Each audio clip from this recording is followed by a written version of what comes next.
Olá, gente boa! Hoje nós vamos falar de coração de criança e não vamos falar isso com poetas, não. Nós vamos falar aqui com a turma de especialistas em coração, médicos, cardiologistas especializados em coração de criança. Daqui a pouquinho a gente volta e nós vamos falar isso tudo aqui no Papo Dinâmico que já está no ar.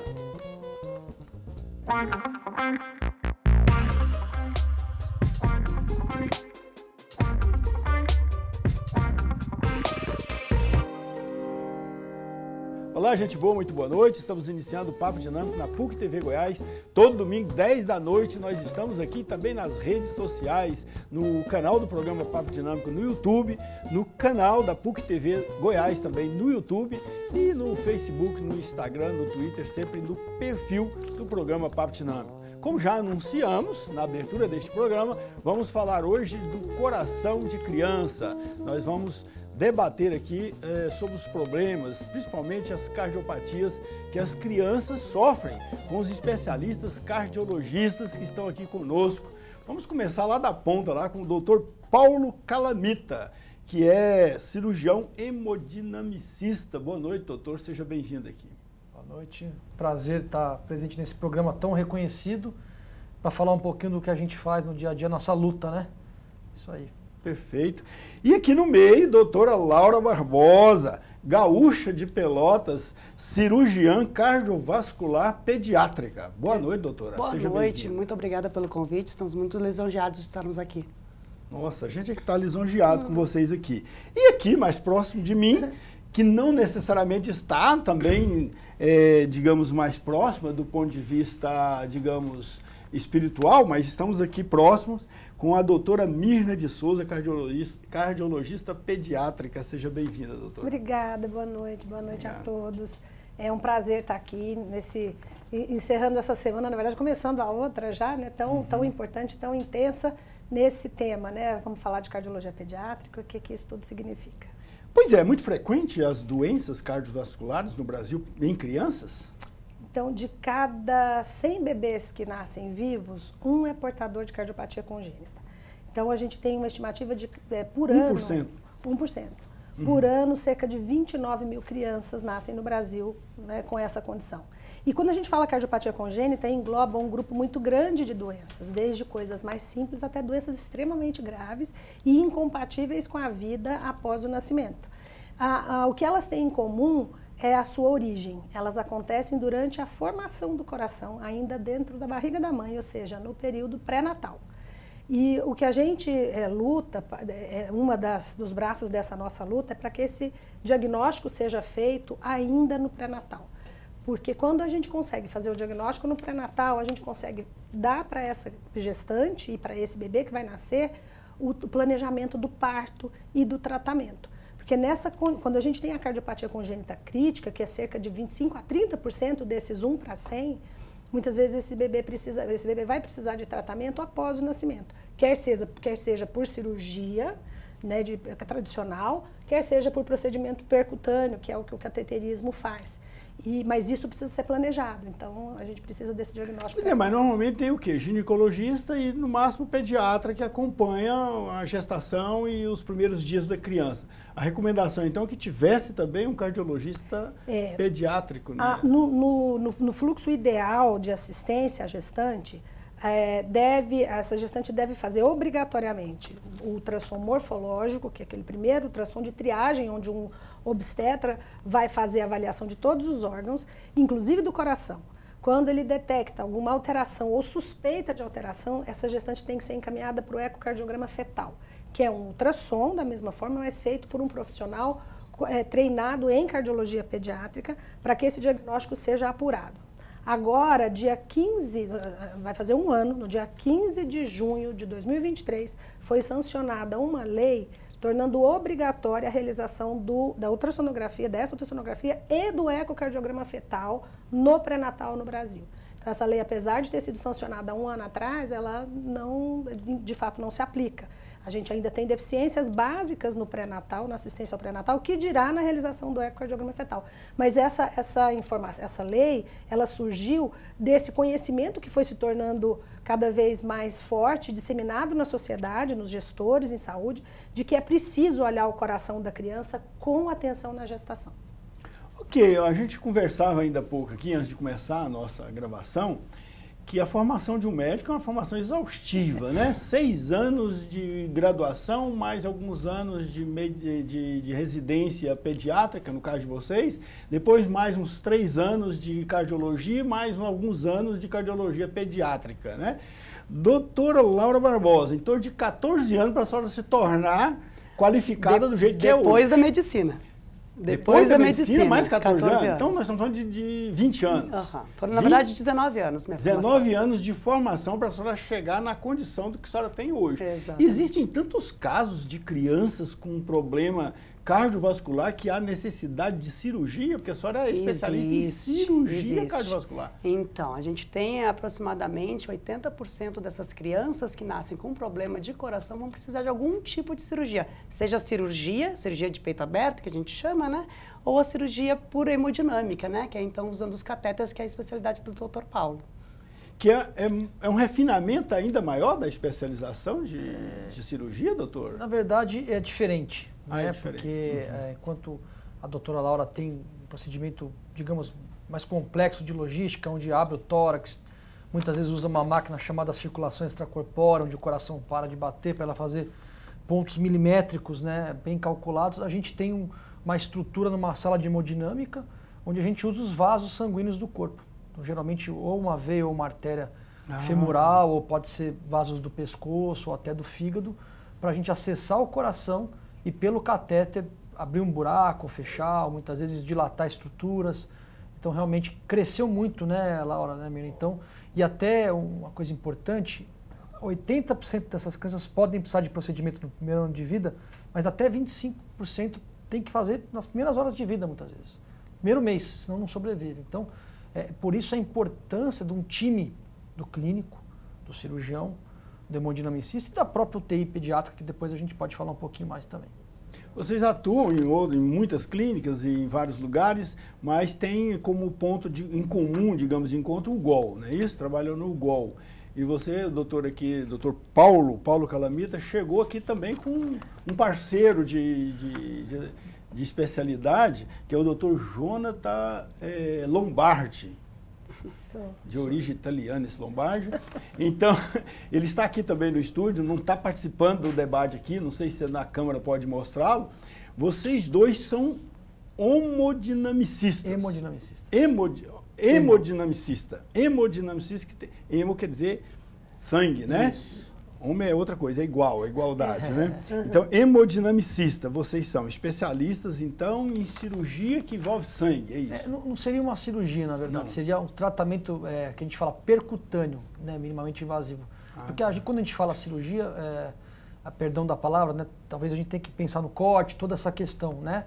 A gente, na verdade, trabalha pelo hemo, pelo sangue, pelo vaso sanguíneo. Então, talvez seja eu chamei a atenção dos dois que estão aqui no estúdio, que são especialistas na mesma atividade, porque me chama a atenção, 2 especialistas altamente qualificados, tratando de um assunto que eu reputava não fosse tão constante, tão frequente, que carecesse de tantos profissionais. E, pelo que eu estou entendendo, é muito constante esse tipo de problema. Talvez até 2/3 das cardiopatias que precisam de tratamento, o cateterismo pode ser útil. Tem uma coisa interessante, que eu acho que é um sonho da nossa equipe, um dia quem sabe, é fazer procedimento intraútero, né, que já existe em São Paulo, onde nós fomos treinados no Dante Pazanese, e no INCOR tem uma estatística já de procedimentos intraúteros, ou seja, é feito um eco, como a doutora Mina falou, detectado uma cardiopatia, que fecha critérios para que você faça algum tipo de intervenção ainda dentro da barriga da mãe, para que quando nasça, abrevie as próximas etapas, seja cirúrgicas ou percutâneas.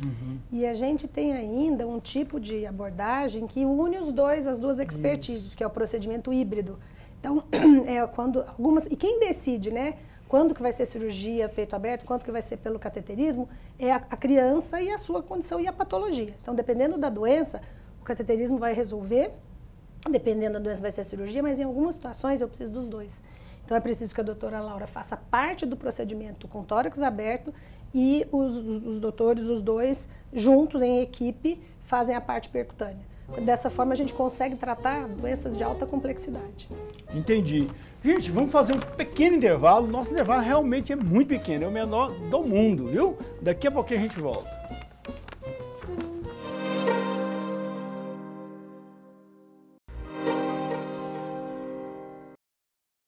De volta com o Papo Dinâmico na PUC TV Goiás. Hoje nós estamos falando de problemas no coração com os especialistas em cardiopediatria.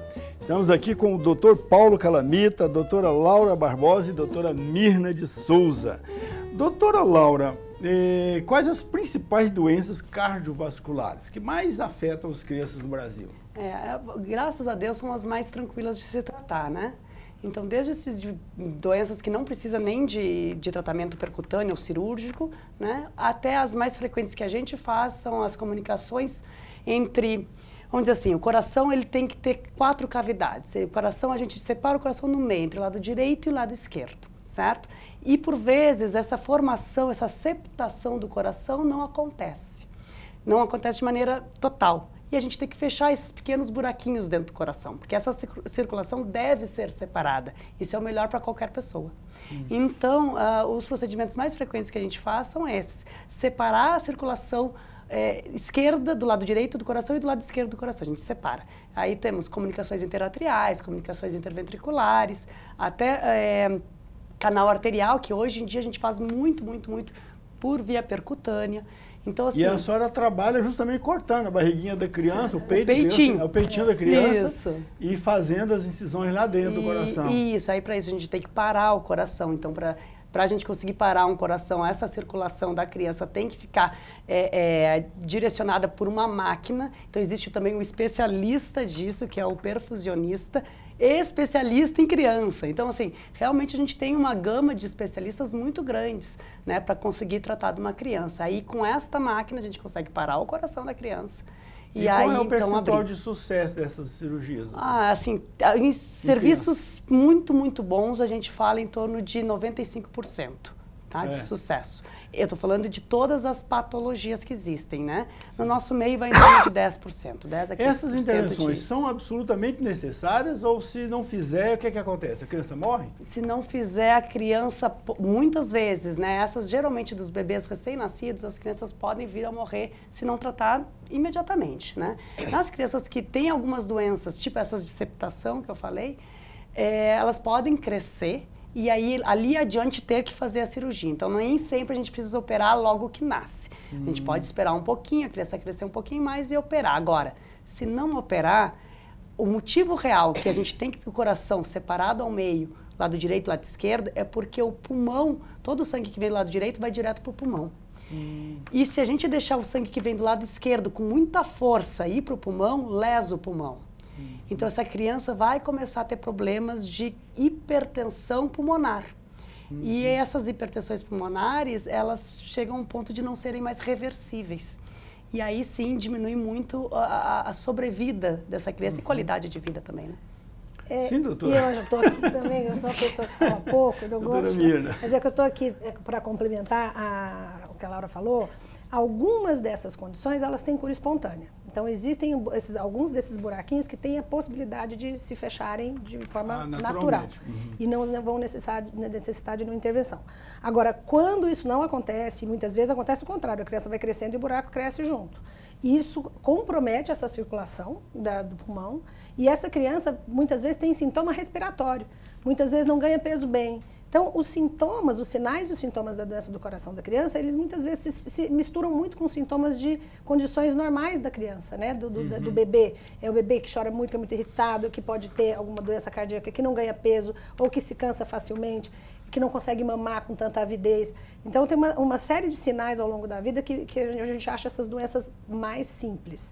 As doenças mais graves, quando a gente não faz o diagnóstico precoce, muitas vezes esse bebê morre, ele vai para casa sem o diagnóstico, nasce sem o diagnóstico no pré-natal, não é feito na maternidade. Essa criança vai para casa e muitas vezes ele morre em casa sem saber nem do que aconteceu. A gente viveu muito isso, eu sou mais antiga dos meninos, eu lembro muito disso, dessa época que a gente tinha um número, tinha a sala de emergência lá do materno-infantil, né, na época, era a nossa salinha 13, chamava salinha 13.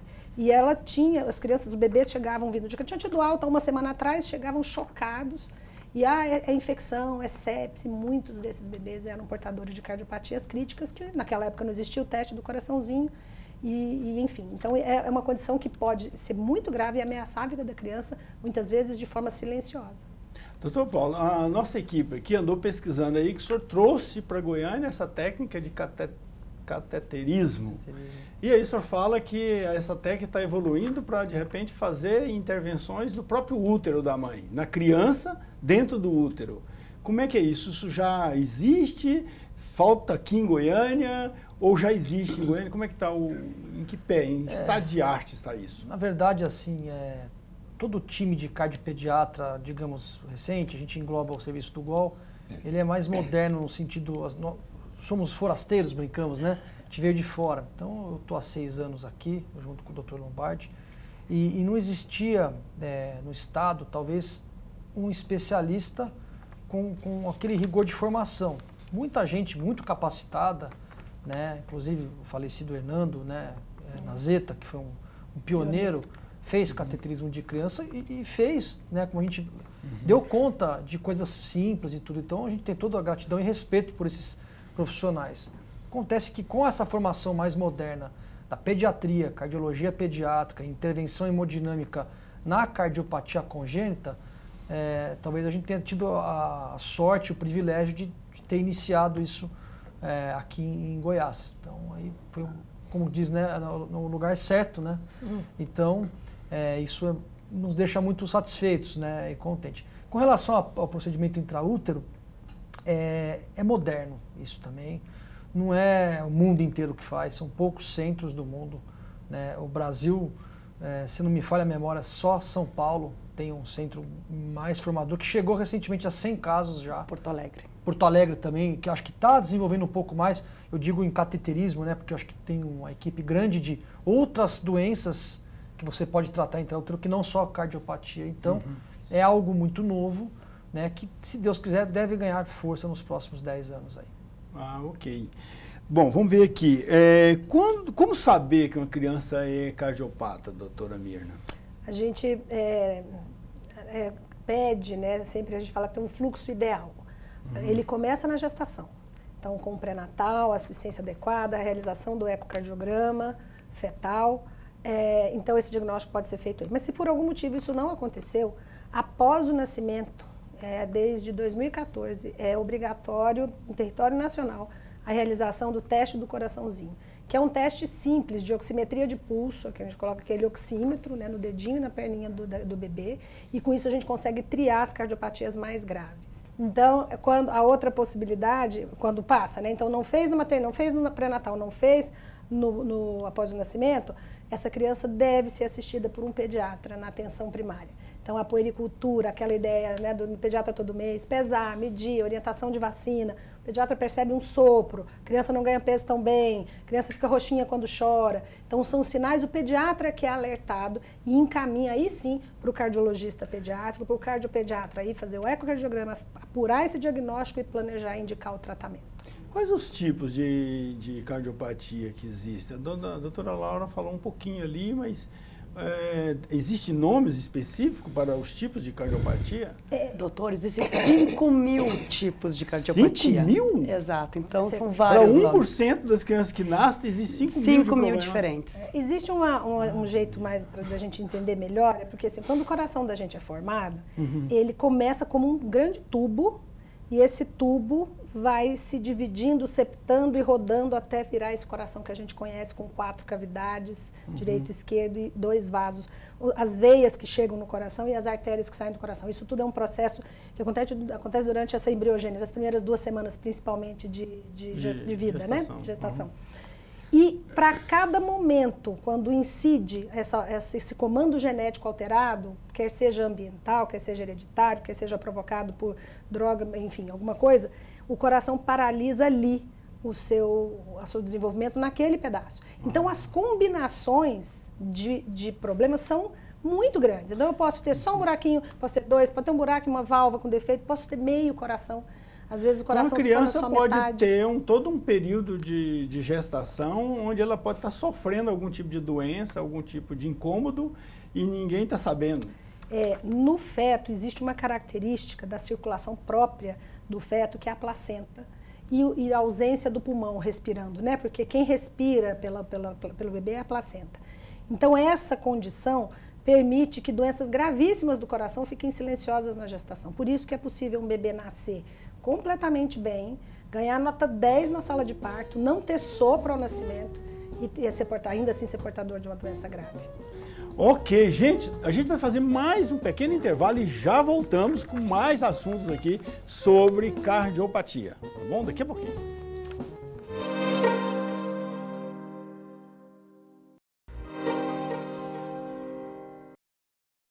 Olá, gente boa, de volta com o Papo Dinâmico, hoje falando de coração, de problemas cardiovasculares, principalmente de problemas cardiopediátricos. Acho que eu falei certo agora, nossa, é tanta palavra difícil. Cardiologista pediátrica, cirurgião cardiovascular e cirurgião hemodinamicista. E tem outras palavras mais difíceis, né? Tem otorrinolaringologista, que não é o caso de vocês, mas precisa de palavra mais difícil que essa. E tem tantas outras na área médica. Vocês aprendem a falar essas palavras? Tem que aprender mesmo, assim, né? Falar todas aquelas palavras? Eu não sei se é verdade, mas quando eu fazia faculdade de medicina, eu pedi um professor que aprender o vocabulário do curso de medicina equivale a aprender 6 idiomas, tirando o chinês e japonês. Mas eu falei, ó, tá vendo? Podia ter aprendido 6 porque às vezes línguas. Mistura latim com alemão, francês, inglês, chinês, tudo numa palavra só, né? Exatamente. Tem as fontes de estudo muito em outros idiomas. Às vezes você quer estudar uma coisa mais aprofundada, é inglês, é espanhol. Exatamente. Perfeito. Então, doutores e doutor e doutora, para ser democrático. Doutora Laura e doutor Paulo. Vocês trabalham mais com a atuação de vocês é mais invasiva, né? Vocês toca no paciente, sei lá, no corpo dele, interfere no corpo da pessoa e tal. Essas intervenções numa criança de menos de 1 ano, recém-nascida, elas tendem a ser definitivas ou às vezes há necessidade de repetir essas intervenções durante a vida? Quer falar você? É o senhor. Então, na verdade, assim, é interessante porque a gente faz procedimento de criança de 1 quilo muitas vezes, às vezes até menos do que 1 quilo, os prematuros. Tem doenças que você trata definitivamente, mas muitas doenças você faz um primeiro tempo no período neonatal e depois tem uma reabordagem, uma cirurgia definitiva. Muitas vezes eu faço algo no começo para a doutora Laura depois fazer a correção total, faz um preparo. Ou às vezes até faz um cateterismo pré-operatório para avaliar as condições hemodinâmicas dessa criança, para ver se elas estão aptas a serem operadas pela doutora Laura, por exemplo. Ok.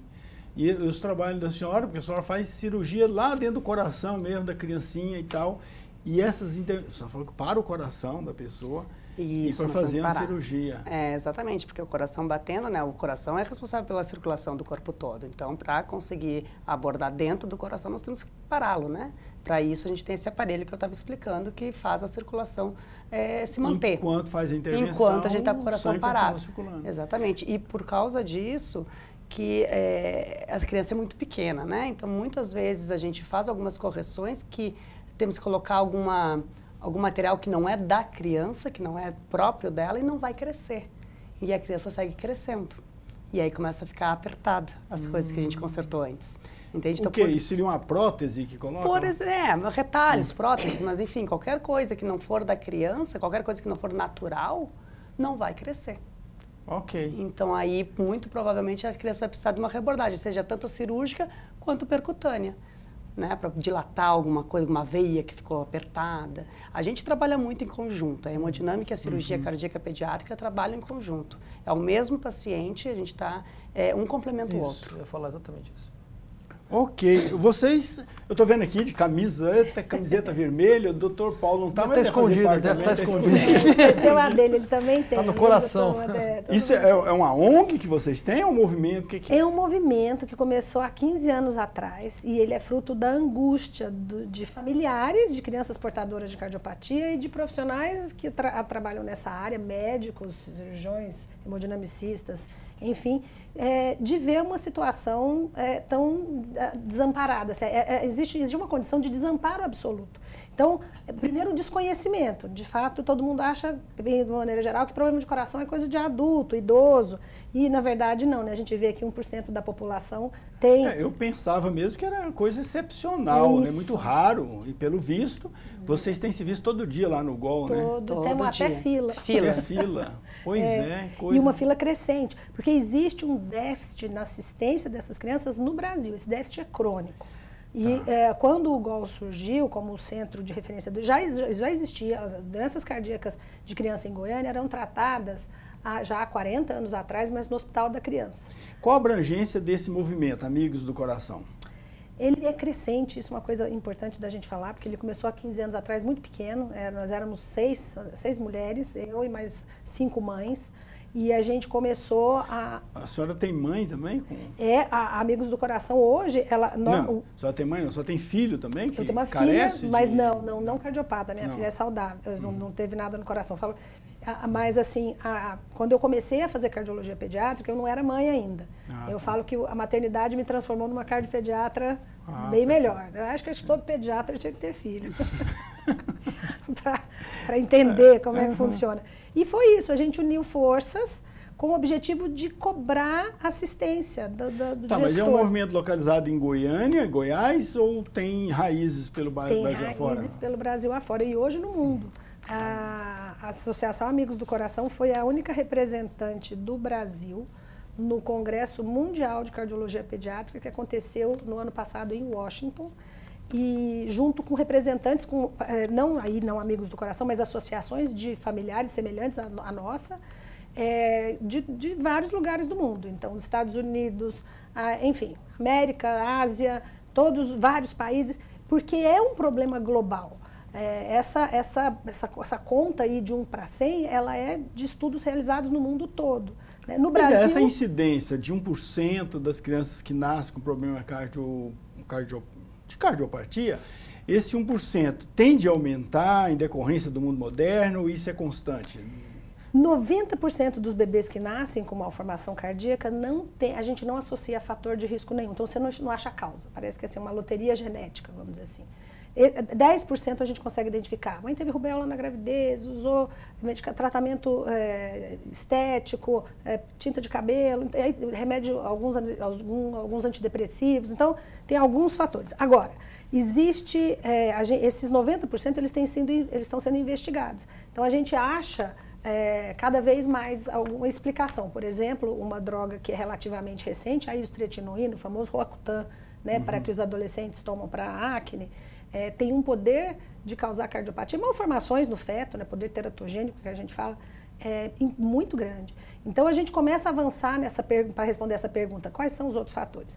Mas no mundo, a gente, apesar de ter esse 1 para 100, existem alguns países onde se faz uma triagem neonatal muito precoce, o tratamento é feito de maneira mais intensiva, então a sobrevida e os resultados são melhores do que outros países, dentre os quais o Brasil, nós estamos nesse grupo que precisa melhorar a assistência, diagnóstico e assistência. Eu vejo que vocês são muito bem qualificados nessa área de vocês aí e que atuam com uma atuação muito dinâmica, né, muito presente nos hospitais, no atendimento da população em Goiânia. Mas a gente vê muita gente que quando diagnostica um problema de coração da criança, leva para São Paulo. Por que isso acontece? Eu acho que talvez um pouco cultural. Aquela discussão tua é boa. Essa questão do que vai acontecer no futuro, né? Eu tenho algumas dúvidas. Por exemplo, hoje em dia, a maternidade, a paternidade, ela está cada vez mais longínqua. Então, você tem filho com 38, com 40, né? Isso talvez aumente o número de algumas síndromes, né? Por exemplo, a síndrome de Down, que tem uma associação até 40%, 50% com cardiopatia congênita. Então, talvez esse 1 para 100, eu não sei, é discutível. A tua colocação ela é interessante, né? Não sei se vocês concordam. É um assunto... são várias novas aí, né? Causas que estão sendo descobertas e que realmente aumentam na população mesmo. Porque também, digamos, o aperfeiçoamento dos diagnósticos pode levar a aumentar esse percentual, né? Depois que o teste do coraçãozinho passou a ser obrigatório, os estudos já mostram o aumento no diagnóstico de cardiopatia congênita. A gente tinha em Goiânia, tem um estudo de 2015, 2016, dava uma incidência de 0,57%. Isso hoje já chegou a 0,8%. Eu falo que a gente ainda vai chegar no 1%, que é o que a literatura reproduz. Ou seja, a gente está avançando no diagnóstico. Não é que está nascendo mais cardiopata. E por que o povo vai para São Paulo? Porque São Paulo está mais bem estruturado que eu acho que tem algo cultural, eu né, preciso também. contar a história da Amigos do Coração. Eu dividi isso com você. E a gente precisa lembrar. Amigos do Coração nasceu, o seu mais tenro momento ali de nascimento, éramos 3 pessoas, eu, Marta e Eliade. Marta e Eliade, que deve estar assistindo a gente, são 2 mães guerreiras, as 2 tiveram a oportunidade de receber o diagnóstico quando gestantes, quando grávidas dos seus filhos, de portadores de uma cardiopatia congênita gravíssima, que ainda hoje é um desafio para a medicina no mundo. E aí a opção, como o diagnóstico foi feito pré-natal, a opção foi transferir para São Paulo para que o parto acontecesse lá, enfim, e esses bebês fossem tratados lá. E, na verdade, elas chegaram, por que a gente tem que ir para São Paulo? Por que Goiás não pode ter? A gente tem profissionais, a gente tem estrutura. E aí começou toda essa luta, porque a gente não precisa ir para São Paulo. A gente pode dar condições de tratamento aqui em Goiás. Então, essa necessidade de São Paulo hoje não está tão... Diminuiu bastante. Diminuiu muito. A ideia, o que a gente quer é que ela deixe de existir. Que seja uma opção de famílias, não uma necessidade. Perfeito. Gente, nós vamos fazer um pequeno intervalo e já voltamos para o último bloco do programa. Daqui a pouquinho.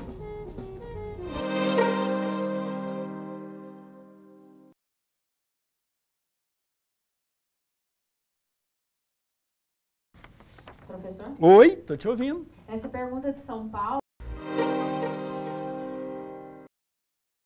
Olá, gente boa, de volta com o Papo Dinâmico na PUC TV Goiás, hoje falando de cardiopatia infantil, de cardiopatia pediátrica, com os especialistas em cardiopediatria. Que ótimo, muito divertido isso. Então, você vai falar da ONG, né? Isso. Quem participa dessa ONG? Além dos médicos, outros profissionais podem participar? Na verdade, ela é composta muito mais, majoritariamente por familiares de crianças portadoras de cardiopatia. Okay. Hoje, alguns adultos que foram crianças portadoras de cardiopatia e hoje já são adultos que são associados. E de profissionais da área da saúde, a gente faz parte, tem algumas outras pessoas, mas ela é majoritariamente formada por famílias. Além de estar próxima ali do atendimento imediato, que já faz parte do Amigos do Coração, está no movimento, está próximo de vocês, especialistas na área de saúde. Que outros benefícios o participante desse movimento tem?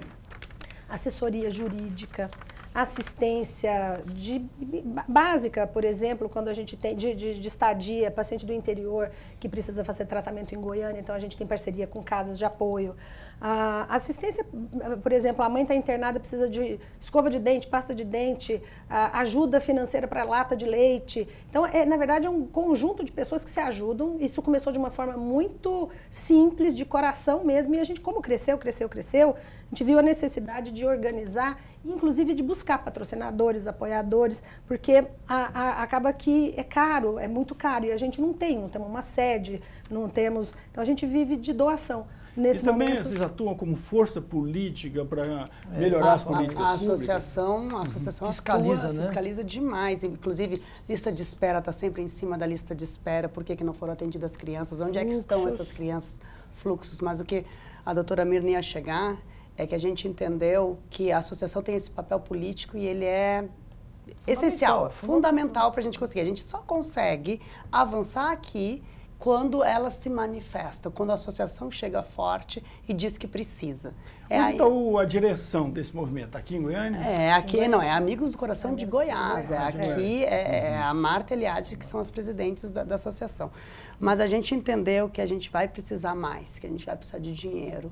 E por isso nós estamos agora, junto com a associação e mais outros colegas médicos que estão empenhados na causa da cardiopatia, de melhorar essas crianças, a vida dessas crianças e das famílias, a gente quer criar, então, estamos criando um instituto para receber com o CNPJ, para receber doações, para organizar, seja para ter toda um acompanhamento que, na verdade, a gente não consegue ter o acompanhamento que a gente gostaria de ter dessas crianças e dessas famílias. Então, o Instituto vem para isso, vem para sanar esses problemas, para sanar, por exemplo, algumas próteses que, de repente, o sistema público não tem condições de pagar, porque realmente são muito caras. Né? Então, a gente também quer poder ajudar através do Instituto, também ter banco de dados, porque a gente só sabe realmente o que nós estamos fazendo quando a gente começa a comparar nossos dados, se a gente está melhorando, está piorando, onde que nós temos que melhorar. E também no treinamento dos profissionais, porque a gente também tem poucos profissionais ainda treinados para tratar dessas crianças. E essas mães também, assim, para pensar, teu filho tem uma cardiopatia. E aí a gente vai para o Google, vai para a internet, né? E você hoje tem um lado humano incrível dessas mães. Assim, é uma luta incrível, incansável, né? Existem milhões de histórias nesse grupo de mães, assim, de crianças que passaram por coisas que a gente não consegue nem imaginar. Então elas têm uma troca de experiência humana, né? Então, assim, me pergunto, o que eu faço agora? Procuro a associação, porque além de um colo, né, de uma orientação geral, fica tranquilo, meu filho também fez isso, melhorou. Eu acho que isso é importante. Elas fiscalizam, e meu amigo, elas fiscalizam mesmo o órgão público e o privado. Veja, muita coisa da ANS, do convênio, elas destravam a burocracia que o sistema coloca. Acho que essas mulheres, elas são fundamentais para a existência da cardiologia pediátrica como especialidade no país. Isso não é para o clínico, não é para o cirurgião, não é para o hemodinamicista, é para a criança. É um ganho excepcional. Acho que é importante colocar isso. Agora, deve ter, eu imagino, muitas mães com crianças que muito possivelmente não passaram por uma triagem, um acompanhamento muito criterioso durante a gravidez e nos primeiros dias que a criança nasceu. E às vezes está com algum problema que que de repente é cardiopata, né? Quais os sintomas que os problemas que a criança poderia apresentar, que as mães de repente poderiam sentir a necessidade de procurar vocês, se ela ainda não procurou? Né? Quando a criança é intolerante ao esforço, a criança corre, pula, brinca, não cansa, né? Aquela criança que corre menos, que brinca menos, que cansa fácil, a criança que fica roxinha, criança que não ganha peso bem, uma das causas, tem várias causas para não ganhar peso bem, mas uma das causas são doenças relacionadas ao coração. Criança que tem doença respiratória de repetição, então volta e meia está com pneumonia. Será que é pneumonia mesmo? Ou será que é esse coração fazendo esse pulmão adoecer? Então, mas seriam esses. E o sopro, que é o pediatra que vai perceber, né? Que é o pediatra que vai ouvir. Ele pode ir direto, a mãe pode ir direto ao movimento de vocês ou tem que passar por alguma triagem do SUS? A gente tem essa associação, tem um Instagram, né, que é Amigos do Coração, que tem sido a maneira mais fácil de acessar e as meninas são ativas em responder. Geralmente tem o Instagram e a gente já faz essa a nossa... produção para colocar o Instagram de vocês? No Instagram, Amigos do Coração. Amigos do Coração Goiás. Isso, Amigos do Coração Goiás. E aí a gente responde e entra em contato com essas famílias e a gente coloca num outro grande grupo de WhatsApp, onde a gente compartilha as informações. Para fazer parte da Associação Amigos do Coração, basta falar um oi para a gente que a gente acolhe todo mundo. E aí, a partir daí, a gente tem outras que são os benefícios, são acessos à informação. Então, a gente tem aulas, artigos científicos, lives, né? Elas estudam, as mães sabem tudo. Exatamente, tudo. elas sabem tudo. Hoje com o Google aí, as pessoas... Mas é interessante porque elas têm informação de qualidade, assim, elas leem artigo científico publicado em revista científica, elas são danadas, assim. Isso é bom, porque elas Ótimo. nos... Né? Elas fazem, a gente cresce, a gente soma esforços na assistência. Tá, uma criança nasceu saudável, tá aí boa e tal, mas de repente começa a aprender ter problema. Quando é necessário assim fazer um check-up para saber se está tudo bem na criança? Quando hoje nós estamos falando de cardiopatia congênita, mas quando a gente fala da saúde do coração da criança, além das doenças congênitas, a gente tem algumas doenças adquiridas. Então a gente tem a doença reumática, que quando a criança tem às vezes amigdalite de repetição, aí tem febre, dor nas juntas, isso pode afetar o coração.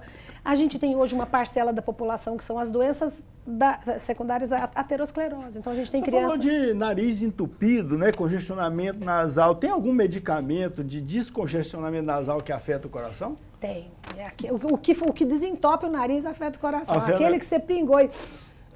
Esse é o que não pode. Porque o que a gente deve usar no nariz? Só está falando do naridrim, é isso? É um deles, esse é um deles. A fazolina, né? Que tem a fazolina, que é a droga. Os mais né, eficientes são os mais ruins. São os mais ruins. Porque eles são vasoconstritores e por isso que eles dão essa sensação. Eles comprimem, os vasos sanguíneos são diminuídos, mas do mesmo jeito que reduz o calibre dos vasos do nariz, reduz o calibre do vaso do coração, que é a coronária. Então pode levar a infarto, obviamente dependendo de dose e da condição desse coração. Mas não são em crianças, e na verdade até em adulto, não são indicados não. É soro fisiológico.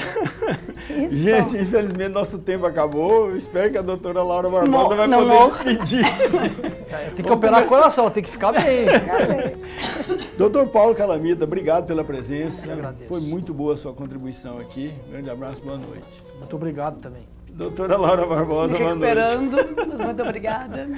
E doutora Mirna, obrigado pela presença mais uma vez e Eu que um agradeço, grande abraço, é boa uma noite. honra. Muito obrigada, boa noite. E para você que nos acompanhou, um grande abraço e até a próxima.